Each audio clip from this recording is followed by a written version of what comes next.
Fui la mejor estudiante de mi promoción. Mis padres se saltaron mi graduación por el partido de voleibol de mi hermana. Dijeron, tendrás otros logros. Este es su momento. El director grabó mi discurso en vídeo y lo envió a las noticias locales. Cuando se hizo viral, los amigos de mis padres empezaron a hacer preguntas que no podían responder. Mi nombre es Sofía y tengo 18 años. Hace 3 meses, estaba de pie detrás del telón de terciopelo del auditorio de mi instituto, ajustando la pesada medalla dorada de mejor estudiante que descansaba sobre mi clavícula. Miré a través de la estrecha abertura de la tela, observando la primera fila del público. Los 2 asientos reservados que llevaban el nombre de mi familia estaban vacíos. Mi teléfono vibró en mi bolsillo. Era un mensaje de texto de mi madre, Patricia. El tráfico en la interestatal es terrible, decía el mensaje. Decidimos dar la vuelta y dirigirnos a la universidad. Chloe tiene un partido de voleibol de exhibición esta noche. Tendrás muchos otros logros académicos en el futuro, pero este es su momento de brillar. Celebraremos tu graduación mañana. Se saltaron mi graduación del instituto para ver a mi hermana mayor jugar un partido de práctica de pretemporada sin importancia. Así que, cuando el presentador dijo mi nombre, no leí el discurso que mis padres me ayudaron a escribir. Rompí el papel por la mitad y le dije a 3000 personas exactamente quiénes eran Thomas y Patricia en realidad. Lo que no sabía era que el director Donovan estaba en una esquina grabando toda mi confesión. Y cuando su vídeo llegó a las noticias locales, los amigos adinerados de mis padres empezaron a hacer preguntas que no podían responder. Preguntas que finalmente llevaron a una investigación federal. Antes de contaros exactamente cómo un solo discurso de graduación desmanteló todo el imperio financiero de mi padre, por favor, tomaos un momento para dar a me gusta y suscribiros, pero solo si esta historia realmente resuena con vosotros. También me encantaría saber un poco sobre la comunidad aquí en Olivia Tells Stories. Dejad vuestra edad, vuestra ubicación y vuestra hora local en los comentarios. Los leo todos y cada uno. Ahora, dejadme llevaros de vuelta al momento exacto en que me di cuenta de que mi familia no era más que una campaña de relaciones públicas cuidadosamente seleccionada. El auditorio olía a cera para suelos y a sudor nervioso. El murmullo de miles de padres y estudiantes resonaba en el alto techo. Yo estaba entre bastidores, sosteniendo 3 páginas de cartulina crujiente. El discurso que sostenía era una obra maestra de falsa gratitud. Agradecía a mis padres su apoyo incondicional y sus sacrificios interminables. Mi madre lo había revisado 2 veces para asegurarse de que reflejara perfectamente sus habilidades como madre. Eché un último vistazo a través del pesado telón rojo. Los asientos reservados para Thomas y Patricia seguían vacíos. Leí de nuevo el mensaje de texto de mi madre. Chloe tenía 19 años. Era una estudiante de segundo año que jugaba al voleibol universitario y mantenía una presencia impecable en las redes sociales. Su partido de esta noche no contaba para ninguna clasificación de la liga. Era un partido de práctica glorificado. Sin embargo, mis padres consideraron que un partido de práctica era más valioso que ver a su hija menor pronunciar el discurso académico más importante del distrito. Poseo una mente diseñada para el análisis de datos. Proceso patrones y variables para encontrar la verdad. El patrón aquí era innegable. Chloe les proporcionaba una estética glamurosa que podían exhibir en su club de campo. Yo solo les proporcionaba una tranquila estabilidad académica. Mis logros no tenían valor social en su mundo. Querían un trofeo que pudieran fotografiar, no una hija a la que tuvieran que escuchar. No lloré. Llorar requiere una expectativa básica de afecto, y mis padres me habían curado de esa expectativa hacía años. Simplemente sentí una claridad fría y aguda. Mi nombre fue anunciado por el altavoz. El director Donovan me sonrió desde el podio de madera. Salí al escenario brillantemente iluminado. Miré al mar de rostros. Vi a padres orgullosos sosteniendo cámaras y a abuelos secándose las lágrimas. Miré las 2 sillas vacías en el centro de la primera fila. Me acerqué al micrófono. Miré las 3 páginas de mentiras que se suponía que debía leer. Agarré los bordes de la cartulina y rompí las páginas por la mitad. El sonido del desgarro, amplificado por el micrófono, resonó en el auditorio silencioso. Dejé que las dos mitades rasgadas de la cartulina cayeran al suelo de madera pulida del escenario. El sonido del papel al rasgarse fue captado por el sensible micrófono, enviando un agudo crujido a través de los potentes altavoces. Me incliné hacia adelante, apoyando las manos en los bordes del podio de madera. Buenas noches, comencé, manteniendo mi voz plana y analítica. Las páginas que acabo de destruir contenían una narrativa fabricada. Se me instruyó para que diera un discurso genérico agradeciendo a mis padres su apoyo incondicional y sus sacrificios interminables. Pero poseo una mente diseñada para el análisis de datos y me baso en pruebas fácticas. La realidad física en esta sala contradice directamente esa hermosa narrativa ficticia. Hice una pausa y señalé con mi dedo índice directamente al centro de la primera fila. Si miran ahí abajo, notarán dos asientos desocupados que llevan el nombre de la familia Michey. Thomas y Patricia Michey no están atascados en el tráfico de la autopista. No están lidiando con una emergencia médica repentina. Actualmente se encuentran a 50 millas de distancia, asistiendo a un partido de voleibol de práctica de pretemporada de mi hermana mayor, Chloe. Consideraron que un partido sin importancia era más valioso que reconocer 12 años de intensa dedicación académica. Eligieron una oportunidad fotográfica conveniente en lugar de la graduación de instituto de su hija menor. Por lo tanto, no usaré el tiempo que me queda para agradecerles. Agradeceré a los padres en esta sala que sí se presentaron hoy por sus hijos. Y a mis compañeros graduados. Les ofrezco un consejo práctico. Construid vuestros propios futuros. No malgastéis vuestra energía buscando la validación de personas que ni siquiera pueden molestarse en ocupar un asiento reservado. Me aparté del micrófono y salí del escenario. El auditorio estaba en completo silencio. No hubo un aplauso educado. Solo hubo susurros de asombro que se extendieron por la multitud como una onda de choque. Mientras bajaba las escaleras laterales, vi de reojo al director Donovan de pie cerca de los pesados telones de terciopelo. Sostenía su teléfono inteligente firmemente con ambas manos. El icono rojo de grabación en su pantalla parpadeaba en la penumbra. No intentó detenerme ni reprenderme. Me ofreció un único y lento asentimiento de profundo respeto. Me salté las habituales fiestas de graduación y las cenas familiares de celebración. Evité las multitudes de parientes que aclamaban en el aparcamiento y conduje directamente a mi casa silenciosa y vacía. La residencia de los Michey era un monumento prístino a la riqueza superficial, suelos de mármol blanco, techos abovedados y paredes forradas con fotografías enmarcadas de Chloe sosteniendo varios trofeos deportivos. Mis premios académicos se guardaban en un cajón del despacho, fuera de la vista. Saqué 2 maletas grandes del armario del pasillo y comencé a empacar mis pertenencias con eficiencia mecánica.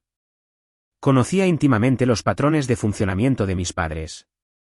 Valoraban su estética pública por encima del oxígeno. Una humillación pública de este calibre exigiría un chivo expiatorio inmediato. Me negué a estar en la línea de fuego cuando regresaran de su excursión de voleibol.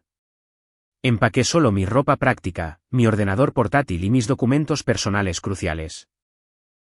Dejé las joyas caras y los bolsos de diseñador que habían comprado para asegurarse de que pareciera la hija de una familia adinerada. Esos artículos eran atrezo, y yo había terminado de interpretar un papel en su producción teatral.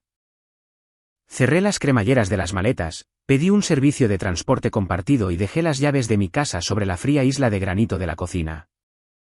A la mañana siguiente, me desperté en la cama de invitados del apartamento de mi hermano mayor, al otro lado de la ciudad. Mi teléfono vibraba sin cesar contra la mesita de noche de madera. La pantalla iluminaba la habitación oscura, mostrando cientos de llamadas perdidas y miles de notificaciones de todas las plataformas de redes sociales. Desbloqueé el dispositivo y abrí mi navegador. El director Donovan no había guardado la grabación para los archivos del instituto. Había reenviado el metraje en bruto y sin editar directamente a una prominente presentadora de noticias locales que lo compartió en su página profesional. El vídeo se había vuelto viral de la noche a la mañana. Tenía más de 4 millones de visitas. El algoritmo impulsó mi entrega tranquila y devastadora a millones de pantallas. La sección de comentarios era un cementerio de opinión pública, enterrando la reputación de mis padres. Extraños de todo el país estaban diseccionando su forma de criar, rastreando sus perfiles públicos y etiquetándolos como los símbolos definitivos del privilegio suburbano narcisista. Salí de la habitación de invitados con mi teléfono. Mi hermano mayor, Leo, estaba en su cocina sirviendo un café de tueste oscuro. Leo se había distanciado de nuestros padres hacía años, construyendo una vida tranquila y estable como desarrollador de software. Se mudó el día que cumplió 18 años después de ver a Chloe recibir un coche deportivo nuevo mientras a él le entregaban una solicitud de préstamo para su matrícula universitaria. Me dio una taza caliente sin decir una palabra. Sentada en la amplia isla de mármol de la cocina, rodeada de tabletas brillantes y ordenadores portátiles abiertos, estaba su esposa Nia. Nia es una brillante mujer afroamericana que trabaja como ejecutiva senior de relaciones públicas de crisis para una firma corporativa de alto nivel. Pasa sus días salvando reputaciones destruidas y gestionando entornos mediáticos hostiles para empresas de Fortune 500. Llevaba una elegante blusa de seda a medida, sus ojos oscuros escaneando 3 pantallas diferentes simultáneamente. Nuestros padres le tenían un miedo secreto a su intelecto y a su incapacidad para ser intimidada por su riqueza. «Reventaste Internet, Sofía», afirmó Nia, sus dedos tecleando rápidamente en su teclado. El metraje es actualmente tendencia número 1 a nivel nacional. Los programas matutinos locales están emitiendo segmentos sobre el favoritismo parental usando tu cara como miniatura principal. Tu entrega fue perfecta. Cero emoción, solo hechos innegables. Me senté en un taburete de bar de cuero. Solo dije la verdad, respondí, tomando un sorbo del café amargo. La verdad es una sustancia altamente volátil en manos del público, señaló Nia, con una sonrisa aguda y calculada formándose en sus labios. Tus padres están experimentando actualmente un colapso catastrófico de su marca. Los demográficos del club de campo los están destrozando en línea. Todo su círculo social está construido sobre la ilusión de la familia perfecta.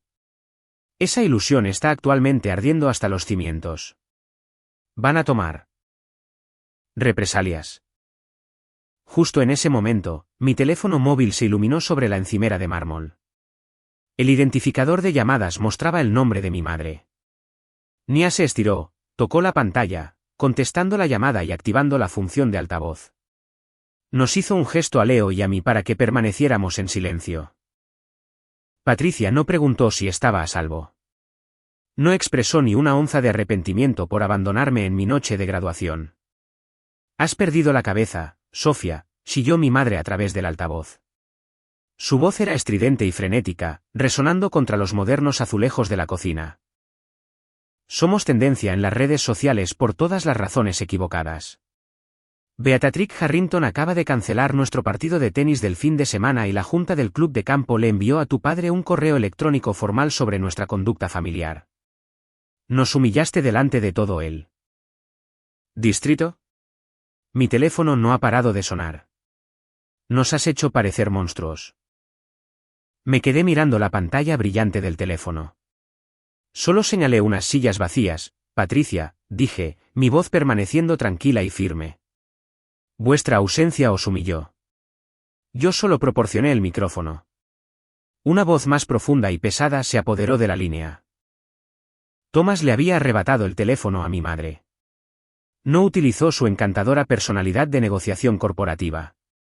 Fue directamente a la artillería pesada. Escúchame con mucha atención, gruñó mi padre, su tono goteando autoridad fría. Vas a hacer las maletas y volver a casa en este instante. Te sentarás frente a una cámara y publicarás una retractación. Le dirás al mundo que estabas emocional, que reaccionaste de forma exagerada y que tuvimos un conflicto de agenda inevitable. Limpiarás nuestros nombres. No voy a disculparme por vuestras decisiones, papá, respondí con firmeza. Si te niegas a arreglar este desastre de relaciones públicas para mañana al mediodía, iré al banco, amenazó Thomas, lanzando su ultimátum financiero final. Congelaré el fondo fiduciario universitario de $50.000 que te dejó tu abuela. El fideicomiso fue establecido por mi difunta abuela. Ella veía a través de la ostentación financiera de mi padre. Los $50.000 estaban destinados específicamente a mi título en análisis de datos. Thomas era simplemente el custodio legal hasta que cumpliera 19 años. Pero él manejaba ese estatus de custodio como un arma cargada. Dependes de ese dinero para tu alojamiento universitario y tus gastos de manutención, continuó mi padre. Si no vuelves a casa y lees el guión que escribimos para ti, te cortaré el grifo por completo. No verás ni un solo céntimo de ese dinero. La línea se cortó. El silencio en la cocina se sentía pesado. Thomas asumió que el miedo financiero forzaría mi cumplimiento inmediato. Pensó que me había acorralado. Miré a Leo, que agarraba su taza de café con los nudillos blancos, su mandíbula apretada de ira. Luego miré a Nia. Nia no estaba intimidada. Estaba completamente en su elemento. Golpeó su uña pulida contra la encimera de mármol, analizando la amenaza con precisión quirúrgica. Un brillo depredador destelló en sus ojos oscuros. Quiere una transmisión, murmuró Nia, su voz baja y firme. Quiere manipular la narrativa de los medios, usándote como atrezo para salvar su membresía en el club de campo. Piensa que tiene toda la ventaja porque controla el fondo fiduciario. Nia se levantó, cerrando su ordenador portátil principal con un clic agudo y definitivo. Me miró directamente, su expresión transformándose en la máscara enfocada de una comandante de campo de batalla. Llámalo de vuelta, Sofía, instruyó Nia. Dile que te rindes. Dile que volverás a casa mañana por la mañana y le darás exactamente la transmisión en vivo que quiere. Fruncí el ceño, confundida por su estrategia. Si hago eso, él gana, argumenté. Él puede hacerse la víctima y yo pareceré una mentirosa. Nia sonrió. Era una expresión fría y calculadora que prometía una clase magistral de destrucción pública. No, me corrigió. Si haces eso, conseguimos cámaras dentro de su sala de estar.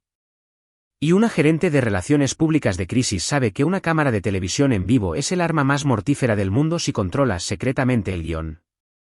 Vamos a darle a tu padre una entrevista que nunca olvidará. Marqué el número de mi padre, manteniendo mi expresión neutral mientras la línea se conectaba. No levanté la voz ni ofrecí ninguna inflexión emocional. Le dije que volvería a casa a la mañana siguiente y participaría en una entrevista televisada. Thomas dejó escapar un agudo suspiro de triunfo, asumiendo que su poder financiero había aplastado sin esfuerzo mi rebelión. Dictó la hora exacta de llegada y me ordenó que usara un vestido conservador que proyectara humildad. Colgó sin despedirse. Nia pasó el resto de la tarde sentada en la isla de su cocina, cotejando geoetiquetas de redes sociales y peinando archivos digitales. Como ejecutiva de relaciones públicas de Crisis, sabía que las personas adineradas dejan huellas digitales por todas partes. La arrogancia siempre engendra descuido. No necesitaba un investigador privado para desmantelar la coartada de mis padres. Solo necesitaba una conexión a Internet estable y una comprensión de la vanidad humana. A la mañana siguiente, una elegante furgoneta de noticias blanca con una antena parabólica estaba aparcada en el camino de entrada circular de mis padres. El programa matutino local había enviado a su presentadora estrella, una mujer pulcra llamada Sara, para realizar la entrevista exclusiva. Entré por las pesadas puertas de roble con Nia caminando silenciosamente 2 pasos detrás de mí. Mis padres no se opusieron a la presencia de Nia. Asumieron que mi cuñada estaba allí para ofrecer apoyo moral. Subestimaban rutinariamente a cualquiera que no perteneciera a su tramo de impuestos específico. La sala de estar se había transformado en un plató de televisión impecable. Equipos de iluminación profesional iluminaban los caros muebles de cuero y las obras de arte seleccionadas en las paredes. Patricia estaba sentada en el sofá blanco inmaculado, vistiendo un suave suéter de cachemira beige y sosteniendo un pañuelo de papel doblado. Parecía el papel de una madre angustiada y comprensiva. Thomas estaba cerca, proyectando una severa autoridad patriarcal. Cuando me senté en el sillón frente al sofá, Thomas me entregó una sola hoja de papel mecanografiado. Léelo exactamente como está escrito, murmuró, su voz lo suficientemente baja como para evadir a los técnicos de audio que probaban los micrófonos. No improvises, Sofía. Leerás la disculpa y dejaremos atrás este desafortunado malentendido. Tomé el papel y lo apoyé en mi regazo. El director de plató contó hacia atrás desde 5, levantando los dedos en el aire. La brillante luz roja de grabación se iluminó en la cámara principal. Estábamos transmitiendo en vivo a cientos de miles de espectadores locales. Sara, la presentadora, comenzó el segmento con un tono empático y practicado. Enmarcó la situación como un conflicto familiar moderno exacerbado por las presiones de la agenda y las redes sociales. Se dirigió primero a mi madre, ofreciéndole una pregunta fácil sobre el dolor de ser juzgada por Internet. Patricia se presionó el pañuelo seco en la comisura del ojo. Ha sido una pesadilla, Sara, ensayó mi madre, su voz temblando con un dolor sintético. Amamos profundamente a Sofía. Nos vimos atrapados en un terrible aprieto logístico. El entrenador de voleibol de la Universidad de Chloe cambió su partido de exhibición crítico en el último minuto. Intentamos llegar a ambos eventos. Pero el tráfico de la interestatal nos atrapó. Tomamos una decisión dolorosa para apoyar a nuestra hija mayor, pensando que podríamos celebrar la victoria académica de Sofía más tarde esa noche. Somos humanos. Cometimos un error. La presentadora asintió con simpatía, creyéndose la actuación. Luego se giró hacia mí, ofreciéndome una sonrisa amable. Sofía, tus padres están aquí asumiendo la responsabilidad. Han explicado el retraso del tráfico y el conflicto del partido de voleibol. Has traído una declaración contigo hoy. ¿Te gustaría aclarar las cosas? Miré el guión mecanografiado que descansaba en mi regazo. Detallaba una disculpa sincera por mi arrebato emocional adolescente. Afirmaba que dejé que el estrés de la graduación nublara mi juicio. No levanté el papel. Metí la mano en el bolsillo interior de mi chaqueta y saqué una fotografía en color de alta resolución impresa en papel brillante. Nia la había conseguido a las 3 de la mañana del perfil público de redes sociales de un sumiller de élite. Poseo una mente entrenada para analizar variables e identificar inconsistencias fácticas, dije, mi voz proyectando una cadencia tranquila y firme a través de la transmisión en vivo. Ayer, mi madre afirmó que estaban atrapados en el tráfico intentando llegar a un partido de voleibol. Hoy, ha repetido esa afirmación en televisión en vivo. Pero los datos no mienten, y tampoco lo hacen las marcas de tiempo. Sostuve la fotografía, girándola para que la cámara principal pudiera hacer zoom en la imagen. La foto mostraba a Thomas y Patricia de pie en el gran salón de baile del Oak Creek Country Club. Sostenían copas de vino de cristal, riendo con un grupo de inversores adinerados. Un gran reloj digital en la pared del salón detrás de ellos mostraba la hora exacta. Era la hora precisa en que yo estaba en el escenario del instituto pronunciando mi discurso de mejor estudiante. Mis padres no asistieron a un partido de voleibol, declaré, asegurándome de que cada palabra se transmitiera con una claridad prístina. Chloe no tenía un partido de exhibición. Fabricaron una excusa relacionada con el deporte porque sonaba noble para el público. En realidad, se saltaron mi graduación del instituto para asistir a un evento de cata de vinos de lujo. Eligieron una barra libre y una oportunidad de hacer contactos por encima de su propia hija. El color se desvaneció del rostro de Patricia, dejándola pálida y hueca bajo su pesado maquillaje de televisión. La presentadora se inclinó hacia adelante, sus instintos periodísticos secuestrando el segmento ensayado. Miró la fotografía y luego a mi padre. Señor Mitchell, presionó la presentadora, sintiendo un aumento masivo de la audiencia. ¿Es esa fotografía auténtica? ¿Estaban en una gala de un club de campo en lugar del torneo atlético? Thomas se dio cuenta de que la trampa se había cerrado. Su mandíbula se tensó y sus ojos se desviaron hacia las pesadas lentes de las cámaras, capturando su humillación pública en tiempo real. Corten la transmisión, ladró, abandonando instantáneamente su personaje diplomático. Apaguen esas cámaras ahora mismo. Esta entrevista ha terminado. Fuera de mi casa. Se abalanzó sobre el camarógrafo más cercano, agitando las manos para bloquear la lente. La transmisión cortó a un gráfico de dificultades técnicas, pero el daño era irreversible. Cientos de miles de personas acababan de ver a un empresario rico y prominente ser atrapado en una mentira flagrante e innegable, orquestada para encubrir su propia negligencia parental. El equipo de noticias empacó su equipo con una eficiencia silenciosa y rápida. Reconocieron un entorno volátil y querían salir antes de que la situación se agravara. Las pesadas puertas de entrada se cerraron de golpe detrás de ellos, dejando un silencio sofocante en el gran salón. Thomas se dio la vuelta lentamente. Su rostro era de un tono carmesí oscuro y peligroso. Su respiración era pesada y entrecortada. Patricia estaba sentada, congelada en el sofá blanco, mirando al suelo. Nia estaba de pie cerca del arco, su postura relajada, su expresión irradiando una fría satisfacción. «Te crees muy lista, Sofía», siseó mi padre, acortando la distancia entre nosotros. «¿Crees que puedes invitar cámaras a mi casa y destruir mi reputación con una fotografía impresa? Acabas de firmar tu propia sentencia de muerte financiera». Pasó junto a mí, dirigiéndose directamente por el pasillo hacia su despacho privado. «Voy a congelar tu fondo fiduciario ahora mismo», gritó por encima del hombro. «No verás ni un solo céntimo del dinero de tu abuela. Buena suerte pagando la matrícula de tu universidad cuando estés completamente en bancarrota». Lo seguí por el pasillo. Nia iba detrás de mí, sus ojos analíticos captando cada detalle de la casa impecable. Entramos en el despacho con paneles de caoba oscura. Thomas ya estaba sentado detrás de su amplio escritorio, golpeando sus dedos contra el teclado de su ordenador portátil. Saltó los portales bancarios estándar e inició sesión directamente en la plataforma segura de gestión de patrimonio donde se encontraba el fideicomiso generacional. «¿Quieres jugar a la analista despiadada?», escupió, haciendo clic en el ratón con fuerza agresiva. «Veamos qué tan analítica eres cuando tu depósito de alojamiento rebote la próxima semana. Voy a transferir los $50.000 completos a mi cuenta de holding personal. Estás fuera». Me acerqué al borde del escritorio de caoba. No rogué. No mostré ni una onza de miedo. Simplemente observé cómo la pantalla de alta definición de su ordenador portátil cargaba el panel financiero. La página se actualizó. El resumen de la cuenta del fondo fiduciario apareció en negrita negra. Me quedé mirando los números.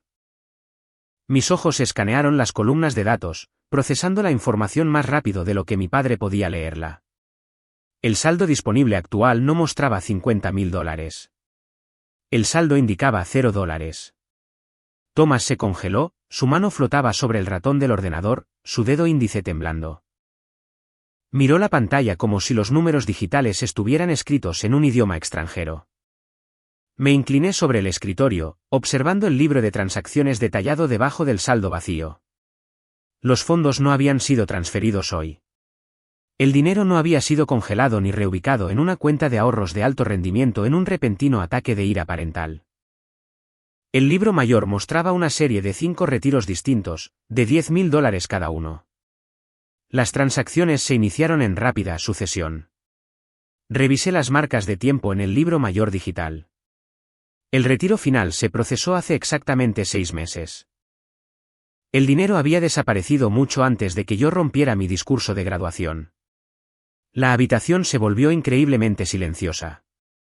El sonido de la unidad central de aire acondicionado al encenderse pareció ensordecedor. Thomas apartó lentamente la mano del ratón. No me miró. Mantuvo los ojos fijos en la pantalla vacía, su respiración repentinamente superficial. Miré al hombre que acababa de amenazar con arruinar mi futuro.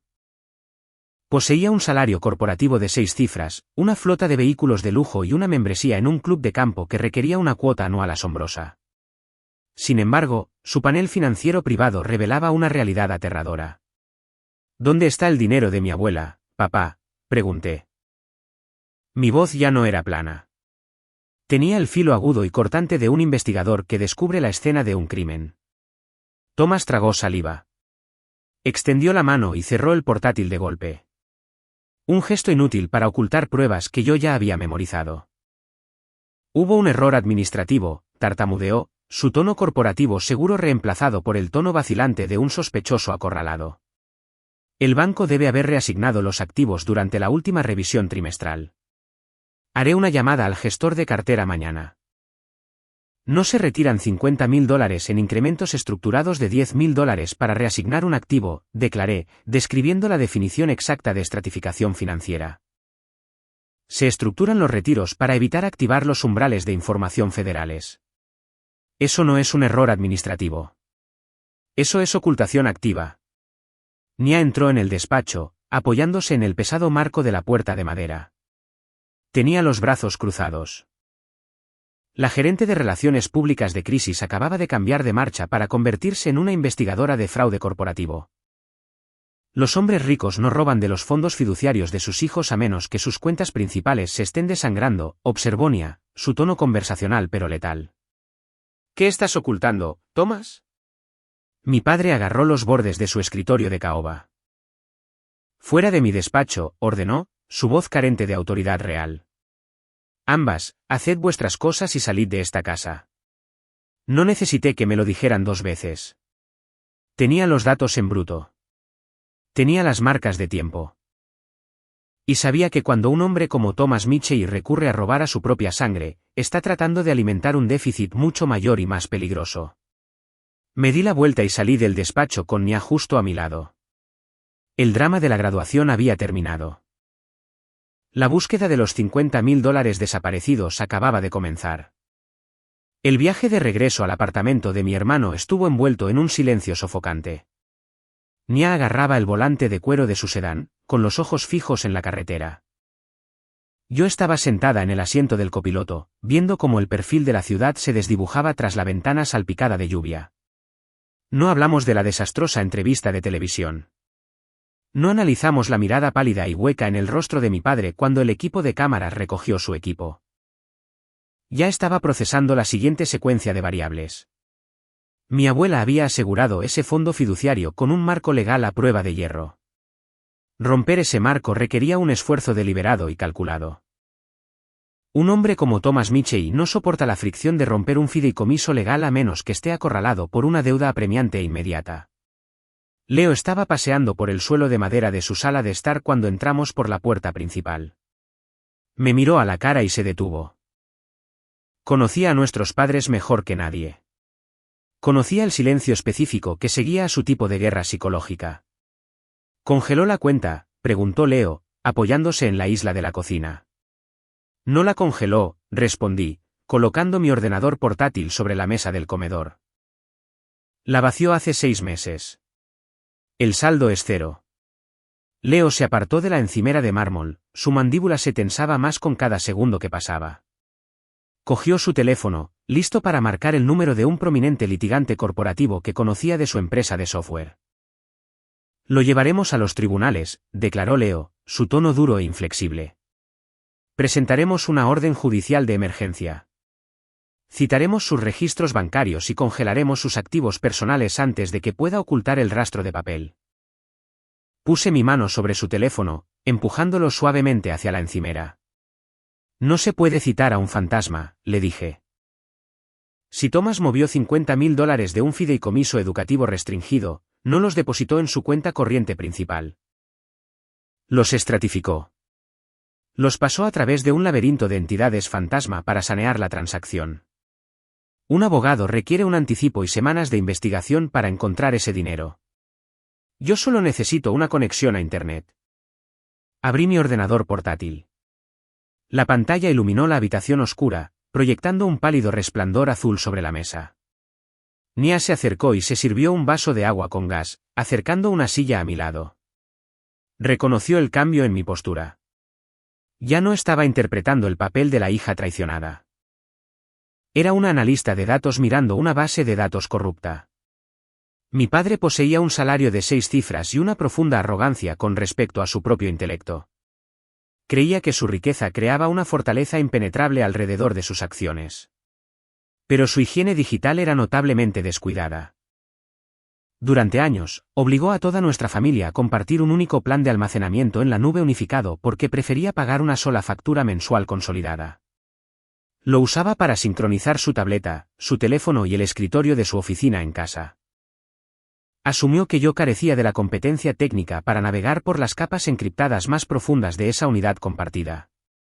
Estaba equivocado. Abrí una ventana de terminal y escribí una serie de líneas de comando. Evité la interfaz de usuario estándar y accedí al directorio raíz sin procesar de la nube familiar. Aislé la carpeta etiquetada Archivos Financieros Thomas. Dentro había cientos de extractos bancarios digitalizados, declaraciones de impuestos y recibos escaneados que abarcaban la última década. Escribí un rápido script de Python para extraer el texto de cada documento PDF del archivo. Le indiqué al programa que marcara cualquier transferencia bancaria saliente que excediera los $5.000 procesada en los últimos 8 meses. El código se compiló y se ejecutó. El cursor parpadeó rápidamente mientras el programa revisaba miles de páginas de historial financiero encriptado. 3 minutos después, el terminal sonó. El script aisló 5 transacciones distintas, de $10.000 cada una, murmuró Nia, leyendo los datos que aparecían en mi pantalla. Enviadas en martes consecutivos durante un periodo de 5 semanas. Resalté los números de enrutamiento asociados con la cuenta de destino. El dinero no fue a una agencia de cobros. No fue a una firma de capital privado para cubrir una mala inversión. El destinatario figuraba como una sociedad de responsabilidad limitada llamada Elite Collegiate Pathways. Leo frunció el ceño, inclinándose sobre mi hombro. ¿Qué es Elite Collegiate Pathways? Es un servicio de tutoría. Abrí una base de datos de registro público e introduje el nombre de la empresa. Los resultados de la búsqueda devolvieron un archivo corporativo registrado en Delaware. Delaware es famoso por permitir que las empresas oculten su verdadera estructura de propiedad. Pero quienquiera que haya creado esta entidad fantasma específica fue descuidado. Usaron un agente registrado cuya dirección postal física coincidía con una prominente instalación atlética en el Medio Oeste. Verifiqué la dirección. Las coordenadas del mapa apuntaban directamente al edificio del club de antiguos alumnos de la Universidad de Chloe. Me recosté en mi silla. Las piezas fragmentadas del rompecabezas de repente se alinearon, formando una imagen de fraude académico sistémico. Mi hermana Chloe era estudiante de segundo año. Vivía en un lujoso apartamento fuera del campus, conducía un coche deportivo impecable y mantenía una vibrante presencia en las redes sociales centrada por completo en su identidad como atleta universitaria estrella. Nuestros padres se jactaban constantemente ante sus amigos del club de campo sobre su prestigiosa beca completa de voleibol. Trataban su carrera atlética como la vindicación definitiva de su genética superior y su crianza impecable. Abrí una nueva pestaña y navegué a la página web oficial de deportes de la universidad. Hice clic en la lista pública del equipo de voleibol femenino. El rostro sonriente de Chloe apareció en la cuadrícula de jugadoras. Pasé de su foto de perfil y me desplacé hasta los datos estadísticos en bruto. Saqué sus registros de partidos de sus temporadas de primer y segundo año. Los números eran asombrosos. Tenía 0 bloqueos, 0 remates, 0 defensas. Su tiempo total de juego durante 2 temporadas completas ascendía a menos de 14 minutos. No era una jugadora estrella. Era una calentadora de banquillo permanente que solo salía a la cancha durante los segundos finales de victorias garantizadas. No tiene una beca, dije. La revelación se asentó como una pesada piedra en la habitación. Nia se acercó más a la pantalla, entrecerrando los ojos. Las becas deportivas se otorgan en función de métricas de rendimiento, Sofía. Sus métricas son inexistentes. No aporta ningún valor al equipo. No aporta ningún valor atlético, corregí, trazando la línea de datos que conectaba la empresa fantasma con la universidad. Pero aporta un valor financiero extremo al cuerpo técnico. Thomas no robó mi fondo fiduciario para pagar una hipoteca o una deuda de juego. Usó el dinero de mi abuela para sobornar al entrenador de voleibol. Leo miró la pantalla, la traición inundando sus facciones. Le compró un puesto en el equipo, susurró Leo. Canalizó $50.000 a una fundación atlética falsa para garantizar su admisión en la universidad y comprarle un uniforme para que pudieran presumir ante sus amigos. Sacrificaron tu educación universitaria para comprar una estética falsa para Chloe. La pura depravación del crimen era sobrecogedora. Era un caso de libro de fraude electrónico y soborno de admisión federal, reflejando exactamente los escándalos que habían enviado a ejecutivos de Hollywood y a padres de la élite adinerada a prisión años antes. Mi padre había utilizado canales bancarios interestatales para ejecutar un soborno, robando un fondo fiduciario protegido para financiar la operación. Tenemos los números de enrutamiento, declaró Nia, su voz bajando a un susurro peligroso. Tenemos las marcas de tiempo que coinciden con los retiros de tu fideicomiso directamente a los depósitos en la cuenta del club. Tenemos la huella digital que prueba que Thomas autorizó las transferencias. Nia cogió su teléfono, una sonrisa depredadora volviendo a su rostro. Voy a redactar un resumen de estos hallazgos. No vamos a enviar esto a una comisaría de policía local. Vamos a enviar una pista anónima completa directamente a la Oficina de Cumplimiento de la Asociación Nacional de Atletismo Universitario. Lanzarán una auditoría federal de ese programa de voleibol. Para el viernes. Antes de que Nia pudiera marcar a su contacto, el intercomunicador de seguridad en la pared del apartamento de Leo sonó con un ruido áspero y chirriante que rompió el silencio de nuestra sala de guerra. Leo se acercó al panel y presionó el botón de la cámara. El pequeño monitor en blanco y negro parpadeó, revelando el vestíbulo del edificio de apartamentos. De pie frente a las puertas de cristal cerradas estaba Chloe. Parecía frenética. Llevaba gafas de sol de diseñador en el interior, golpeando impacientemente sus costosas botas de cuero contra las baldosas del vestíbulo. Se llevaba el teléfono a la oreja, claramente intentando llamarnos a Leo o a mí, pero nuestros teléfonos estaban en silencio. Nuestros padres enviaron a la niña de oro, señaló Leo, con el pulgar sobre el botón de apertura del intercomunicador. Thomas probablemente la envió para manipularte. Sabe que nunca te defiendes cuando ella se hace la víctima. Miré el monitor en blanco y negro. Miré los 5 recibos de transferencias bancarias que brillaban en la pantalla de mi ordenador portátil. Chloe había pasado toda su vida recibiendo el botín de la vanidad de nuestros padres mientras yo absorbía silenciosamente su negligencia. Había construido una lucrativa marca en las redes sociales sobre la base de una identidad atlética robada, financiada con el mismo dinero que mi abuela destinó para mi futuro.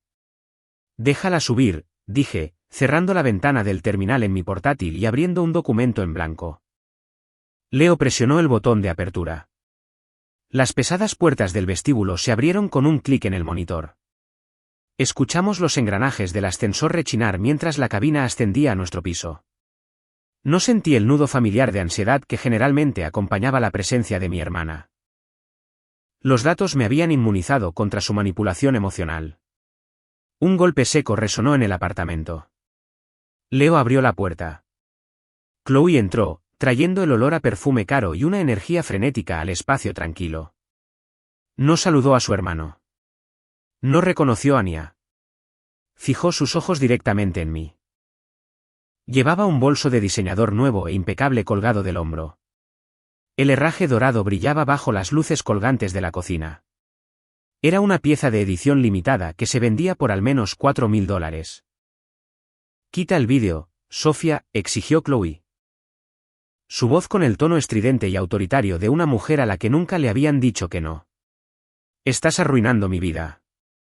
2 de mis mayores patrocinadores deportivos acaban de pausar mis contratos porque mi sección de comentarios está inundada de gente que llama a nuestra familia tóxica. Ya tuviste tu pequeño berrinche en el escenario. Ahora arréglalo. Miré el bolso de $4.000 que descansaba contra su cadera. Luego la miré a la cara. Estaba a punto de desmantelar la única identidad que había conocido. Estás arruinando mi marca, Sofía, repitió Chloe, adentrándose más en la sala de estar. Su voz era aguda y frenética, con el tono de derecho desesperado de una mujer que medía su autoestima enteramente en métricas de participación en línea. Paseaba por el suelo de madera, sus costosas botas de cuero marcando un ritmo constante y errático. Pasé 2 años construyendo mi perfil de influencer deportiva. Conseguí 3 importantes patrocinios de ropa de fitness, y lo destruiste todo con un berrinche de 2 minutos porque mamá y papá se perdieron una aburrida ceremonia de instituto. Permanecí sentada en la mesa del comedor. No levanté la voz ni reaccioné a su insulto. Simplemente la observé. Llevaba unas impecables gafas de sol de diseñador sobre su pelo con mechas. Su manicura era impecable, y colgado de su hombro derecho había un bolso de cuero nuevo con un prominente logo dorado entrelazado. Era una pieza de edición limitada de una colección de primavera de alta gama. Saca tu teléfono y borra el vídeo, exigió Chloe, señalándome con un dedo manicurado. Luego vas a grabar un vídeo de disculpa en mi página. Dirás que estabas celosa de mi éxito deportivo y que mentiste sobre nuestros padres para ganar simpatía. Si arreglas esto, los patrocinadores podrían restablecer mis códigos de promoción. Leo soltó una risa áspera y amarga desde la cocina. Irrumpes en mi casa después de ignorarnos durante meses y exiges que tu hermana cometa un suicidio profesional para salvar tus falsos puntos de internet, dijo, negando con la cabeza.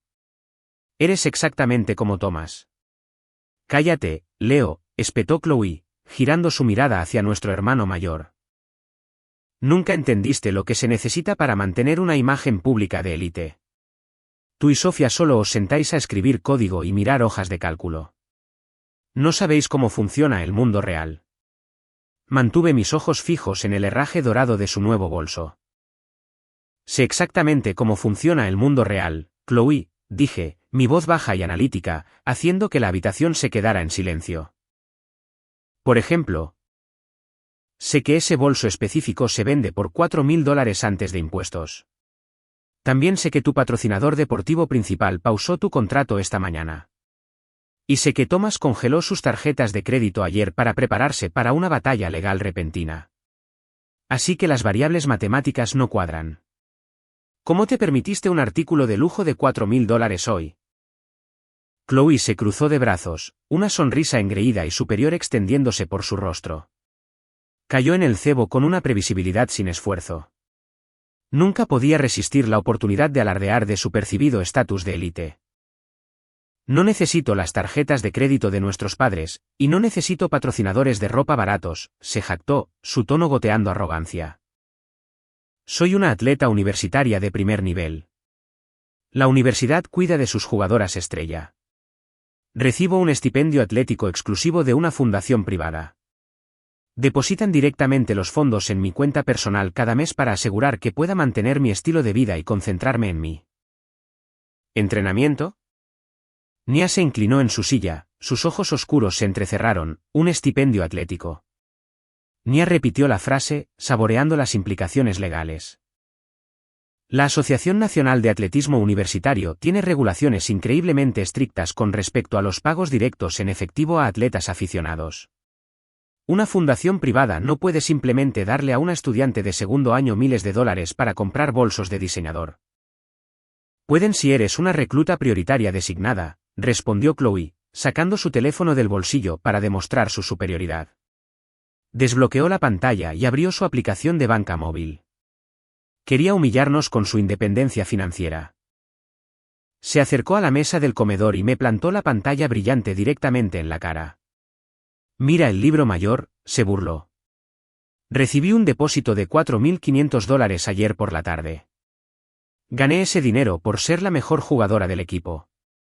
Nunca podrías entender ese tipo de valor, Sofía. No parpadeé. Miré el libro mayor digital que brillaba en la pantalla de su teléfono. Leí el nombre del remitente junto a la cantidad del depósito en verde. El remitente era Elite Collegiate Pathways.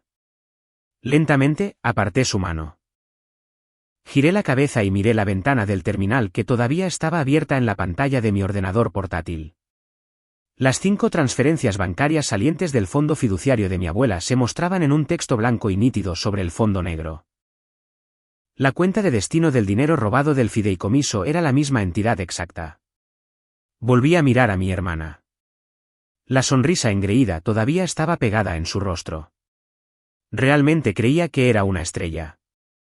Realmente creía que se había ganado ese dinero con trabajo duro y talento atlético. La ilusión estaba tan profundamente arraigada que no podía ver la celda de la prisión cerrándose a su alrededor. No eres una atleta estrella, Chloe, dije, mi voz con el desapego clínico de un cirujano que da un diagnóstico fatal. Has jugado menos de 14 minutos en total en 2 temporadas enteras. Tienes 0 bloqueos registrados y 0 defensas. Eres una jugadora de banquillo. Aporto profundidad estratégica, argumentó Chloe, su rostro enrojeciendo con una repentina ira defensiva. El entrenador dice que mi presencia en la cancha es invaluable. Tu presencia en la cancha es una transacción financiera, la corregí. Extendí la mano y giré la pantalla de mi ordenador portátil hacia ella. Lee la ventana del terminal. Chloe frunció el ceño, mirando las líneas de datos. ¿Qué es esto?, preguntó, su voz perdiendo su tono arrogante. Esas son 5 transferencias bancarias por un total de $50.000, expliqué, trazando los números con mi dedo índice. Thomas autorizó esas transferencias hace 6 meses. Vació el fondo fiduciario educativo que nuestra abuela dejó para mí. Transfirió el dinero a una empresa fantasma en Delaware llamada Elite Collegiate Pathways. Toqué la pantalla de su teléfono. Y esa misma empresa fantasma acaba de depositar $4.500 en tu cuenta corriente personal. Chloe miró las dos pantallas. El color comenzó a desaparecer de sus mejillas. La estética impecable de su vida se estaba fracturando en tiempo real. ¿Qué significa eso?, susurró, dando un lento paso hacia atrás. Significa que no tienes una beca deportiva, intervino Leo, rodeando la isla de la cocina para pararse a mi lado. Significa que nuestro padre compró tu puesto en el equipo. Sobornó al cuerpo técnico usando la herencia robada de Sofía. Nia se levantó de la mesa, su postura irradiando autoridad profesional. Y es mucho peor que un simple soborno, añadió Nia. Thomas no solo está pagando al entrenador. Está usando un club de apoyo exento de impuestos falso para lavar los fondos robados del fideicomiso y canalizar el dinero sobrante de vuelta a ti bajo la apariencia de un estipendio atlético. Está evitando los impuestos federales sobre donaciones y ocultando el robo simultáneamente. Eso es blanqueo de dinero y fraude electrónico de libro. El bolso de diseñador se deslizó del hombro de Chloe y cayó al suelo de madera con un golpe sordo. El herraje dorado raspó contra la madera. No se agachó para recogerlo. Sus manos comenzaron a temblar. No, jadeó, negando con la cabeza rápidamente. No, eso es imposible. Papá dijo que me gané mi puesto. El entrenador me dijo que era una recluta prioritaria. Me dieron el uniforme. Me dieron la taquilla. Te dieron un disfraz, Sofía, dije fríamente. Te vistieron para alimentar el ego de Thomas y Patricia. Necesitaban una niña de oro para exhibir en el club de campo, y tú estabas dispuesta a interpretar el papel mientras financiaran tu estilo de vida de lujo. Pero el dinero se acabó. Chloe. Thomas lo arriesgó todo para mantener la ilusión. Cuando necesitó dinero para mantener activo el soborno, robó mi futuro para pagar el tuyo falso. Chloe miró el bolso en el suelo. Se dio cuenta de que no sostenía un símbolo de estatus. Sostenía una prueba física en una conspiración federal de blanqueo de dinero. No puedes decírselo a nadie, suplicó Chloe, su voz quebrándose. La arrogancia se había evaporado por completo, dejando atrás a una niña aterrorizada y dependiente. Si la universidad se entera, me expulsarán. Los patrocinadores me demandarán por incumplimiento de contrato. Perderé mi apartamento. ¿Lo perderé todo? Ya lo perdiste, declaró Leo, su voz desprovista de cualquier simpatía fraternal. Lo perdiste en el momento en que decidiste que un partido de exhibición era más importante que la graduación de instituto de tu hermana. Querías ser el centro de atención. Ahora lo tienes. Chloe cayó de rodillas. La influencia atlética impecable había desaparecido. Se estiró y agarró el borde de mi silla, las lágrimas arruinando su costoso maquillaje. Sofía, por favor, sollozó, rogándole a la hermana de la que se había burlado apenas 5 minutos antes. No sabía que el dinero era tuyo. Juro que no sabía que lo robó de tu fideicomiso. Por favor, no denuncies esto.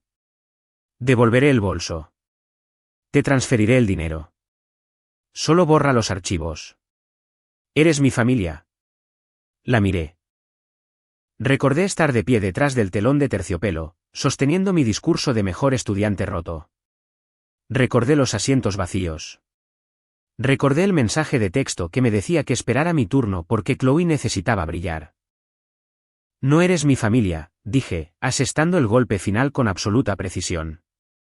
Eres cómplice de fraude electrónico. Y no negocio con criminales.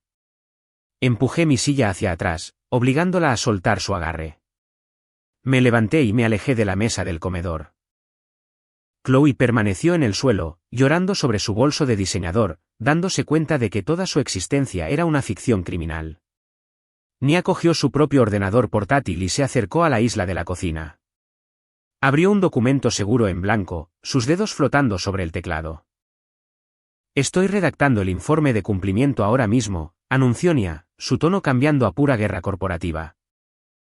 Estoy compilando los recibos de las transferencias bancarias, los números de enrutamiento y los registros de los depósitos de los estipendios falsos.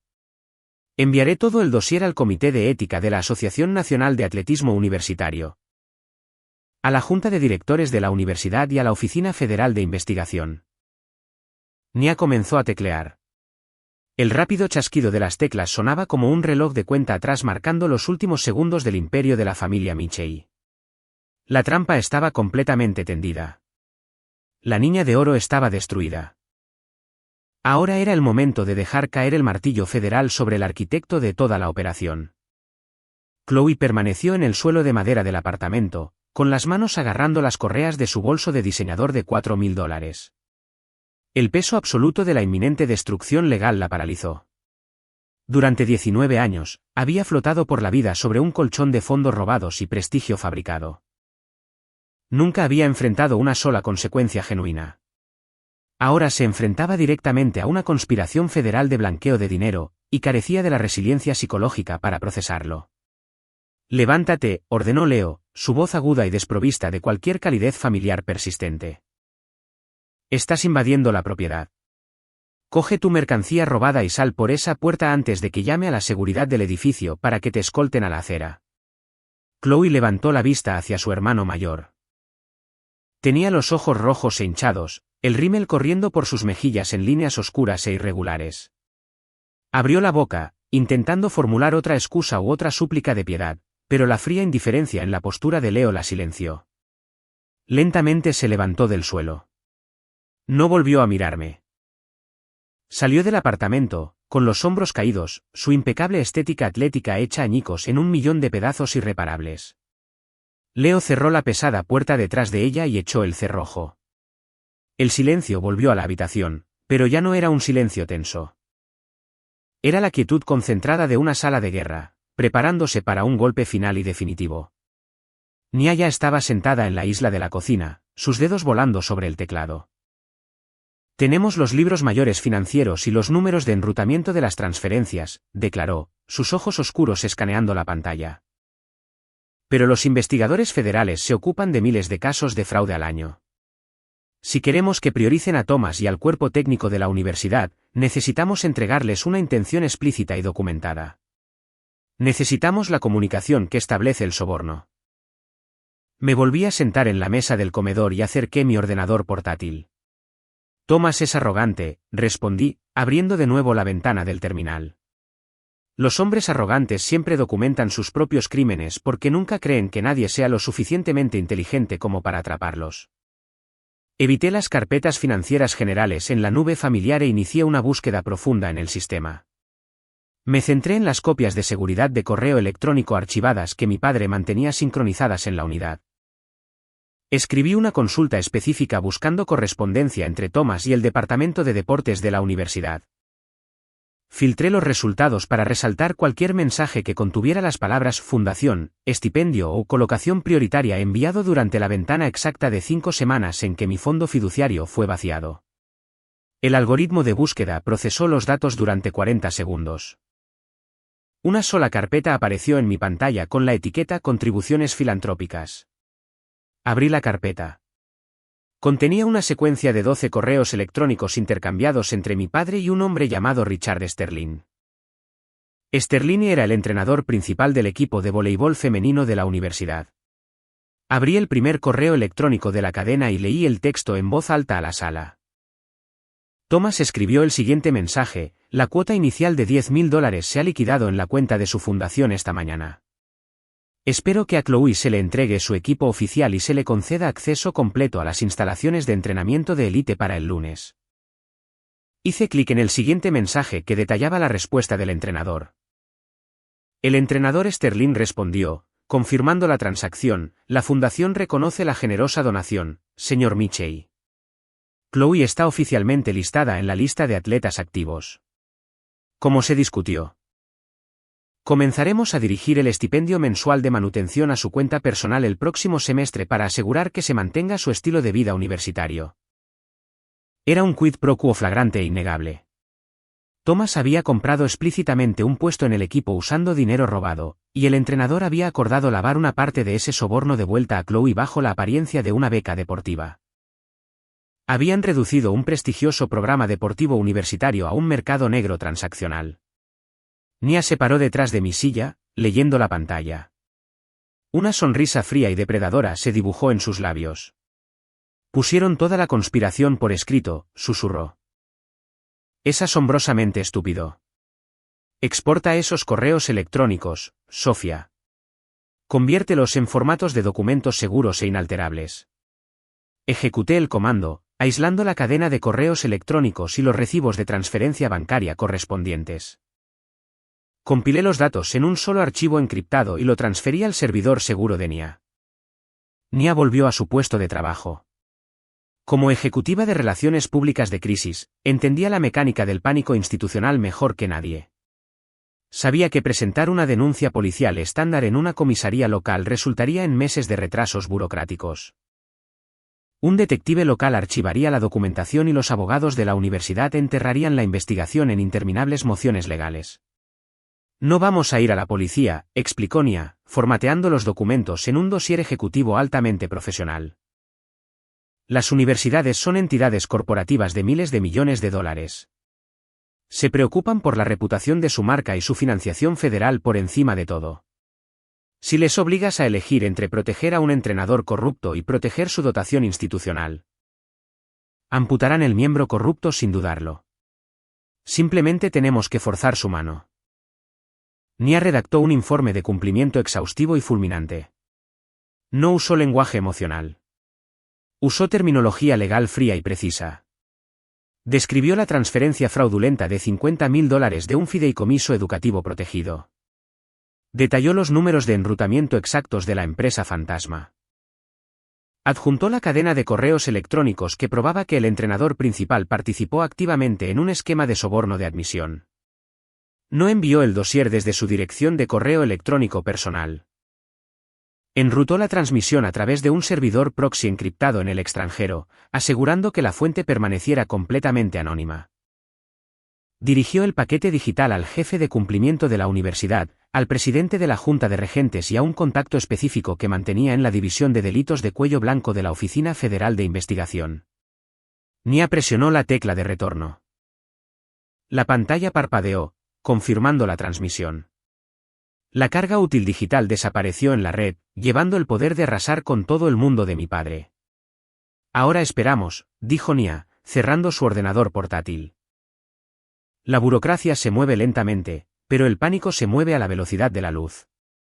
El periodo de espera duró exactamente 72 horas. Pasé esos 3 días asegurando mi propio futuro. Acepté oficialmente una beca académica completa en una prestigiosa universidad de la costa este, basada enteramente en mi portafolio de análisis de datos. Conseguí un apartamento en el campus y finalicé mi inscripción. Me aseguré de que mi supervivencia ya no estuviera atada a las cuentas bancarias de la familia Michei. Era libre. El jueves por la tarde, la onda expansiva finalmente llegó. Estaba sentada en la sala de estar de Leo revisando un complejo proyecto de codificación cuando el teléfono de Nia estalló con una serie de notificaciones rápidas. Cogió el dispositivo y sus ojos se abrieron con genuina admiración profesional. La universidad no intentó enterrarlo, anunció Nia, girando la pantalla hacia Leo y hacia mí. Ejecutaron el protocolo de contención perfectamente. Nia le dio al play en una transmisión de vídeo en vivo de una cadena de noticias local. El director deportivo de la universidad estaba de pie en un podio en una sala de prensa abarrotada. Parecía pálido y profundamente incómodo.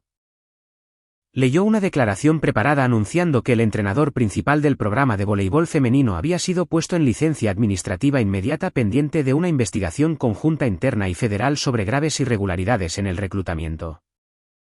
El director deportivo no nombró a Chloe directamente, pero declaró que varias estudiantes atletas asociadas con una fundación de apoyo fraudulenta habían sido suspendidas de la universidad y permanentemente prohibidas de todas las instalaciones del campus. Mi teléfono vibró en la mesa de café. Era un mensaje de texto de un antiguo compañero de instituto que contenía un enlace a un popular blog de chismes deportivos. El blog presentaba una fotografía borrosa de teléfono móvil tomada por un estudiante de periodismo fuera del centro atlético de la universidad solo 20 minutos antes. La fotografía mostraba a Chloe saliendo del edificio flanqueada por 2 guardias de seguridad uniformados del campus. Llevaba una caja de cartón llena de sus objetos personales. Tenía la cabeza inclinada, ocultando su rostro de las cámaras. La niña de oro había sido escoltada públicamente fuera de las instalaciones, despojada de su uniforme, su falso prestigio y su estipendio robado. En una hora, el imperio digital de Chloe se desvaneció. Al darse cuenta de que estaba a punto de ser acusada en una redada federal por fraude, entró en pánico y eliminó permanentemente su perfil de Instagram, su canal de fitness y todas las cuentas de redes sociales vinculadas a su nombre. La influencer deportiva de lujo dejó de existir, dejando solo un rastro de contratos de patrocinio rotos y demandas entrantes. La destrucción de mi hermana fue rápida y absoluta. Pero el verdadero objetivo del informe de cumplimiento aún no había enfrentado su ajuste de cuentas. Thomas había orquestado todo el crimen para proteger su impecable reputación corporativa y su posición dentro de la élite del club de campo. Las consecuencias llegaron a su puerta a la mañana siguiente. Era viernes a las 10 cuando el intercomunicador del apartamento de Leo volvió a sonar. Esta vez, Leo no se molestó en mirar el monitor de la cámara. Fue directamente al panel y presionó el botón del altavoz. ¿Quién es?, preguntó Leo, su voz plana. Una voz rota y desesperada crepitó a través del altavoz barato. «Soy mamá», sollozó Patricia, el sonido de su llanto resonando en la pequeña entrada. «Leo, por favor, déjame subir. La policía está en nuestra casa. Se están llevando los ordenadores de tu padre. Lo despidieron esta mañana. Por favor, Leo, no tenemos a dónde ir». Me levanté de la mesa del comedor. El acto final del colapso de la familia Mitchell había comenzado. Thomas trabajaba como gerente senior de cartera en una firma de gestión de patrimonio de élite. Toda su carrera se basaba en su deber fiduciario de proteger los activos de los clientes. Cuando los investigadores federales contactaron a su firma con respecto a su participación en el robo de un fondo fiduciario familiar protegido y el blanqueo del dinero a través de una organización benéfica falsa, la respuesta corporativa fue instantánea. No puedes emplear a un gestor de patrimonio que roba de un fondo fiduciario. La firma terminó su empleo de inmediato, revocó sus licencias de valores y le prohibió la entrada al edificio. Leo presionó el botón del intercomunicador, manteniéndolo presionado firmemente. «Elegisteis un partido de voleibol por encima de vuestra hija», declaró Leo, mirando directamente al panel del altavoz. «Ahora podéis elegir un abogado de oficio por encima de vuestro hijo. No volváis a este edificio nunca más». Leo soltó el botón, cortando la comunicación. No abrió la puerta. No les ofreció santuario. Los dejó en la acera para que enfrentaran la devastadora realidad que habían construido con sus propias manos. Pero la ruina financiera fue solo el comienzo de su castigo, porque Thomas había hecho una última maniobra desesperada antes de que el FBI llegara a su puerta. Y esa maniobra requería un jaque mate legal que nunca vio venir. 2 horas después de que Patricia llorara a través del altavoz del intercomunicador, una alerta digital repentina sonó en la pantalla de mi ordenador portátil. El sonido cortó la silenciosa tensión del apartamento. Había pasado la mañana monitoreando el perímetro digital de los activos restantes de mi padre. Las autoridades federales ya habían iniciado una congelación completa de sus perfiles bancarios principales y sus carteras de inversión corporativas.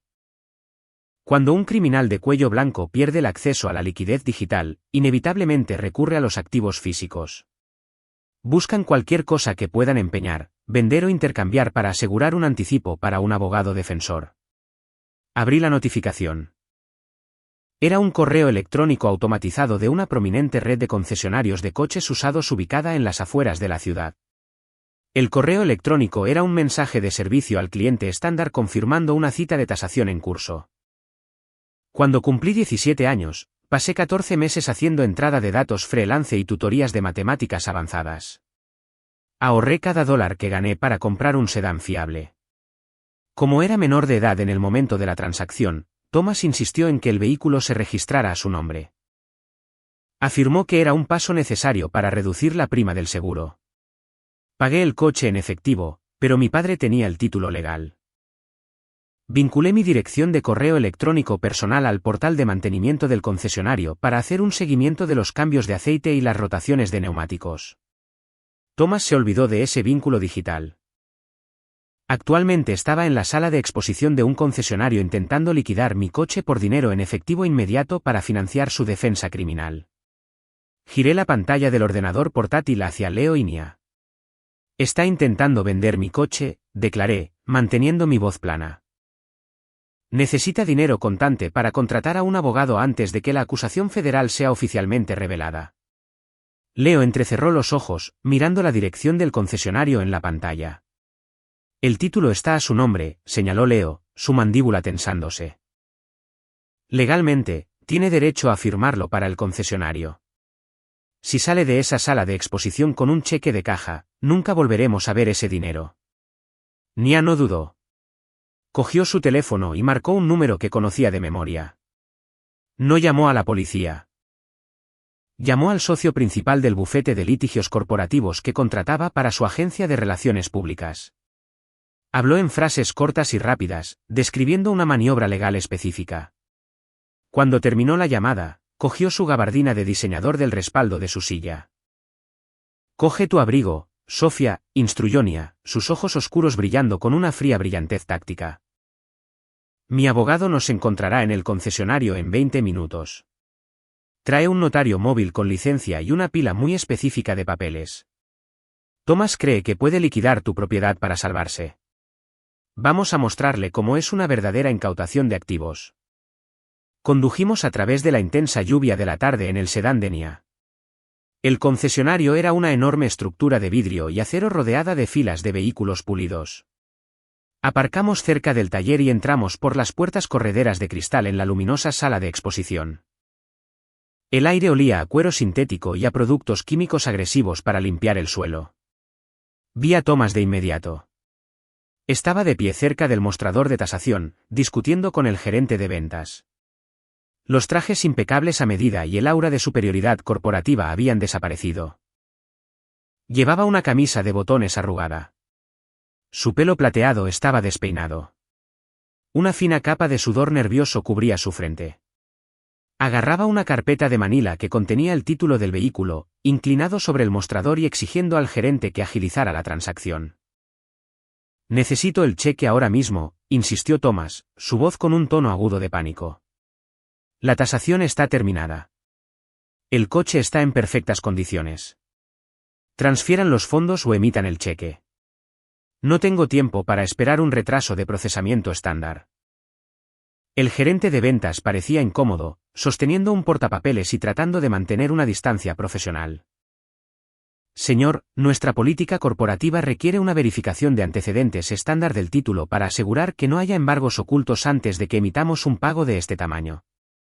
«No hay embargos», espetó Thomas, golpeando su mano contra el mostrador. «Soy el dueño del coche. Libre de cargas. Imprima el documento». «Él no es el dueño del coche». Mi voz resonó en la silenciosa sala de exposición. Thomas se congeló. Se dio la vuelta lentamente, sus ojos se abrieron de par en par al vernos a Leo, Nia y a mí a 10 pies de distancia. Junto a Nia había un hombre alto con un elegante traje de color carbón que llevaba un grueso maletín de cuero. Thomas tragó saliva, dando un paso atrás. «¿Qué estáis haciendo aquí?», exigió, tratando de inyectar autoridad en su voz vacilante. «¿Me estáis siguiendo?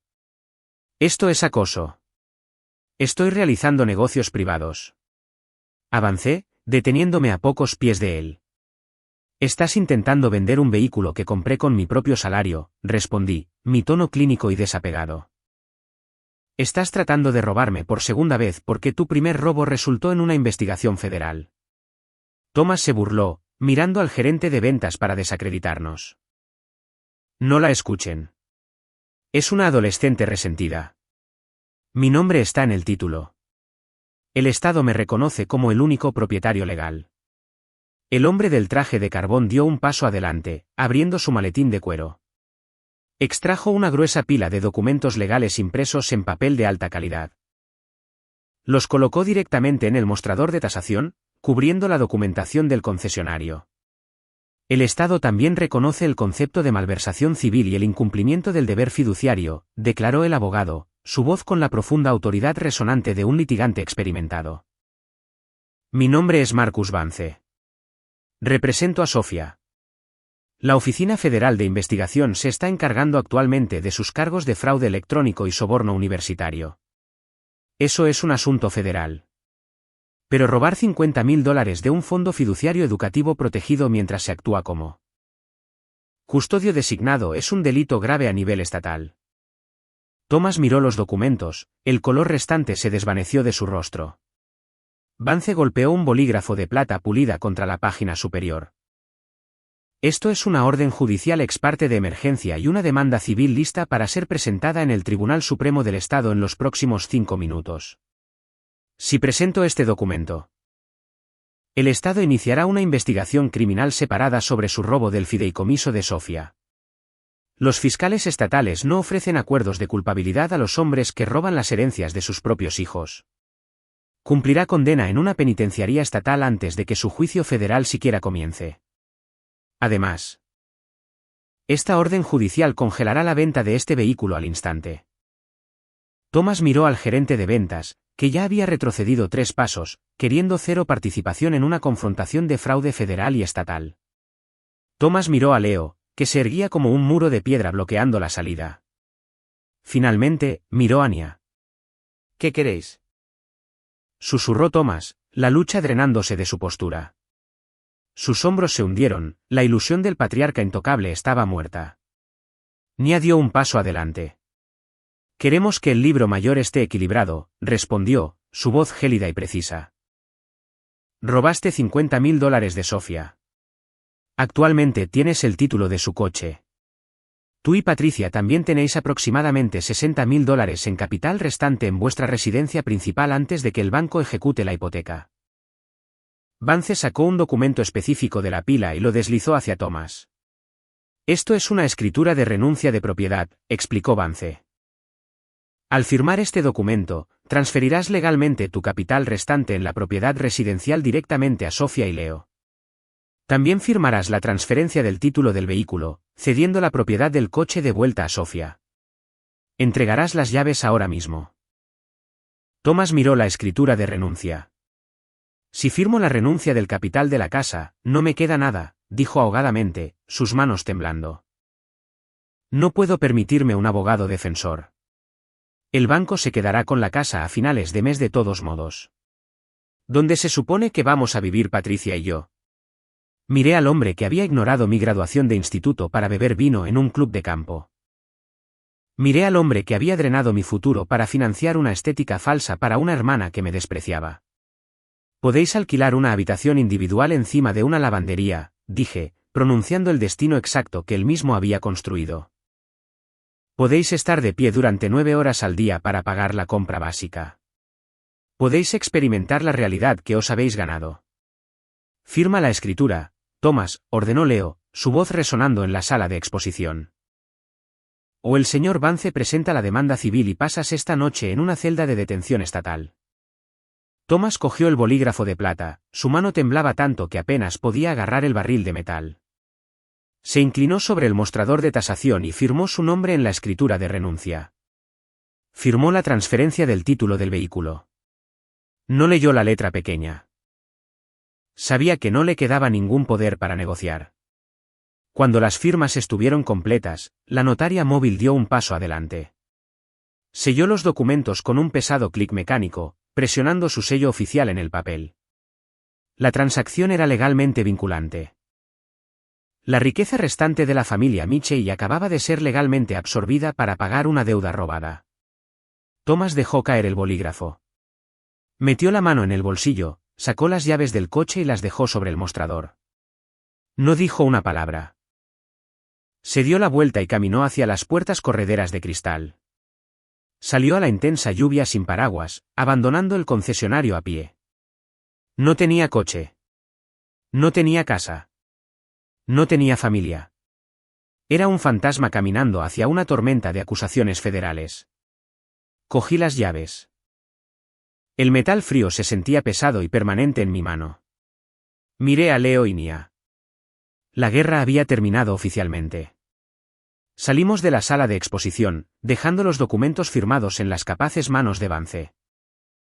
Nos alejamos del concesionario, dejando los restos destrozados de mi pasado detrás de nosotros en el pavimento mojado.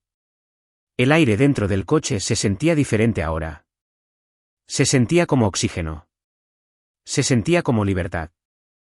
Pero la verdadera libertad no consiste solo en desmantelar a las personas que te hicieron daño. Consiste en construir una nueva realidad sobre la tierra quemada que dejan atrás. Y la realidad que estaba a punto de construir aseguraría que mi nombre nunca más se asociara con su desgracia. La maquinaria legal de una ejecución hipotecaria bancaria opera sin una sola onza de emoción humana. No le importa tu antiguo estatus en el club de campo o el arte caro que cuelga en tus paredes. 30 días después de que Thomas firmara la escritura de renuncia en el mostrador de tasación, el prestamista principal inició el protocolo final de desalojo. No me quedé en la acera para verlos perder su casa. Monitoreé el proceso a través del registro público del condado desde el tranquilo santuario del apartamento de mi hermano. El registro público detallaba la cronología exacta. Un sheriff del condado llegó a la residencia de los Mitchell un martes por la mañana. El oficial pegó un aviso de desalojo amarillo brillante en la pesada puerta de roble. A Thomas y Patricia se les dieron exactamente 2 horas para desalojar las instalaciones. No contrataron una empresa de mudanzas profesional porque sus cuentas de crédito estaban congeladas y su efectivo líquido estaba completamente agotado. Sacaron sus pertenencias en cajas de cartón baratas. Patricia dejó atrás su vestidor hecho a medida y sus sofás de cuero italiano importado. El banco cambió las cerraduras de latón, colocando pesados candados de acero en las puertas de hierro. La impecable fortaleza suburbana fue sellada. El banco inmediatamente puso la propiedad en una subasta de ejecución hipotecaria pública para recuperar la deuda hipotecaria pendiente. Como la casa estaba en un vecindario muy deseable, estalló una guerra de ofertas entre 2 promotores inmobiliarios comerciales. La propiedad se vendió por un precio superior. Aquí es donde la trampa financiera que construí alcanzó su conclusión final. Cuando una casa ejecutada se subasta, el banco principal extrae la cantidad exacta adeudada en la hipoteca. Cualquier capital excedente que quede de la venta se define legalmente como capital residual. Ese capital pertenece a quien quiera que posea la escritura oficial. Thomas asumió que solo estaba firmando un trozo de papel para evitar una noche en una celda de detención estatal. No se dio cuenta de la realidad matemática de un mercado inmobiliario en alza. 2 semanas después de la subasta, una transferencia bancaria certificada llegó a mi cuenta corriente personal. La notificación digital iluminó la pantalla de mi teléfono mientras empacaba mis maletas para la universidad. El pago del capital excedente ascendió a $58,000. Me quedé mirando los números verdes que brillaban en la pantalla. El universo tiene un método profundo para equilibrar un libro mayor corrupto. Mi padre robó $50,000 del fideicomiso educativo de mi abuela para sobornar a un entrenador universitario. A través de una maniobra legal precisa y una escritura de renuncia, recuperé cada céntimo robado, más $8,000 en intereses. El fondo fiduciario fue completamente restaurado. Transferí los fondos a una cuenta segura de alto rendimiento bloqueada a mi nombre y solo a mi nombre. La restauración financiera fue simplemente un preludio al ajuste de cuentas criminal. Los fiscales federales no le ofrecieron a Thomas un acuerdo de culpabilidad indulgente. El escándalo de admisión universitaria había tocado una fibra sensible en el público y el Departamento de Justicia quería dar un ejemplo muy visible de los padres adinerados involucrados. El juicio tuvo lugar en un tribunal de distrito federal rodeado de una intensa cobertura mediática. Thomas se presentó ante el juez con un traje gris que le quedaba mal, comprado en un perchero de descuentos. Su pelo plateado se había adelgazado drásticamente. El gerente corporativo pulcro y arrogante fue reemplazado por un hombre roto y aterrorizado que se enfrentaba a todo el peso del gobierno de los Estados Unidos. Los fiscales presentaron el rastro de papel innegable. Mostraron los números de enrutamiento de las transferencias bancarias, el registro de la empresa fantasma y la cadena de correos electrónicos que detallaba explícitamente el soborno. El abogado defensor no ofreció ninguna prueba en contra porque no existía ninguna. El juez golpeó el mazo de madera con un crujido agudo y definitivo. Thomas recibió una sentencia de 36 meses en una penitenciaría federal por fraude electrónico y conspiración para cometer soborno. El juez también impuso una multa de restitución obligatoria, asegurando que mi padre saldría de prisión con un futuro ingreso fuertemente embargado. Fue esposado en la sala del tribunal y escoltado por una puerta lateral por los alguaciles federales. No miró hacia la galería. Patricia se quedó para navegar sola entre las cenizas de su imperio. La élite del club de campo a la que había pasado décadas tratando de impresionar la abandonó al instante. Los círculos sociales adinerados tratan la desgracia financiera como un virus altamente contagioso. Beatrice Harrington y los otros miembros del club de tenis bloquearon su número de teléfono e instruyeron a las puertas de seguridad que le negaran la entrada. Patricia se mudó a un pequeño apartamento de una habitación situado encima de una ruidosa lavandería comercial. Para pagar su alquiler mensual, aceptó un trabajo como cajera en un supermercado de descuento local. Sus manos cuidadas se llenaron de callos por manejar cajas de cartón y escanear códigos de barras durante 9 horas al día. Se convirtió en un fantasma, rondando los mismos pasillos de tiendas que solía ridiculizar. La niña de oro experimentó un descenso aún más pronunciado. Chloe carecía de un título universitario, una ética de trabajo funcional y cualquier habilidad comercializable en el mundo real. Toda su identidad estaba ligada a una estética atlética que se reveló como un crimen federal. Las empresas de ropa deportiva que anteriormente la patrocinaban presentaron demandas civiles para recuperar sus inversiones en marketing, dejándola enterrada en deudas personales. 3 meses después de que me mudara, Leo me envió un breve mensaje de texto que contenía una sola fotografía. Se había detenido en la ventanilla de un restaurante de comida rápida cerca de las afueras de la ciudad para comprar un café solo. La fotografía capturaba a la empleada entregándole el vaso de papel a través de la ventanilla corredera de cristal. Era Chloe. Llevaba una rígida camisa de uniforme de poliéster manchada de grasa de cocina. Su pelo con mechas estaba recogido bajo una visera barata. Una etiqueta de plástico con su nombre, torcida, descansaba torcidamente sobre su pecho. Los impecables bolsos de diseñador y el coche deportivo de lujo habían desaparecido. Ganaba el salario mínimo, de pie sobre una freidora, enfrentándose a la rutina implacable de la realidad que siempre había creído que era demasiado importante para soportar. Leo señaló que cuando ella reconoció su rostro en el asiento del conductor, inmediatamente bajó la vista al pavimento, sus mejillas ardiendo de profunda vergüenza. Borré la fotografía. No sentí ningún impulso de regodearme. No sentí ninguna ira persistente. Solo sentí el aire tranquilo y prístino del desapego total. El cáncer de la familia Mitchell había sido extirpado de mi vida, y la herida había sanado limpiamente. Un año después, estaba sentada en el extenso césped verde de una prestigiosa universidad de la Ivy League en la costa este. El viento de otoño susurraba a través de las brillantes hojas anaranjadas de los antiguos robles que bordeaban el patio. Mi ordenador portátil descansaba sobre mis rodillas, mostrando un complejo modelo de datos predictivos que había diseñado para un seminario de análisis de nivel superior. Estaba prosperando. Mi expediente académico era impecable, y mi fondo fiduciario restaurado aseguraba que me graduaría sin un solo dólar de deuda estudiantil. La pantalla de mi teléfono se iluminó con una videollamada entrante. Acepté la conexión. Leo y Nia me sonrieron desde la pantalla. Estaban sentados en su moderna cocina preparando un asado de domingo. Reservamos nuestros vuelos para las vacaciones de Acción de Gracias, anunció Nia, sus ojos brillando con genuina calidez. Conseguimos un hotel justo cerca de tu campus. Leo ya está investigando los mejores restaurantes locales. No vamos a dejar que comas comida de comedor en un día festivo. Sonreí, cerrando mi ordenador portátil. Os enviaré mi horario, respondí. No puedo esperar a veros a ambos. Terminamos la llamada. Me recosté contra el tronco del roble, viendo a los estudiantes universitarios apresurarse por los caminos de ladrillo. La sociedad vende implacablemente la peligrosa narrativa de que los lazos biológicos dictan una lealtad permanente. Se nos instruye a tolerar la falta de respeto, soportar la manipulación psicológica y sacrificar nuestro propio futuro simplemente porque los perpetradores comparten nuestro código genético.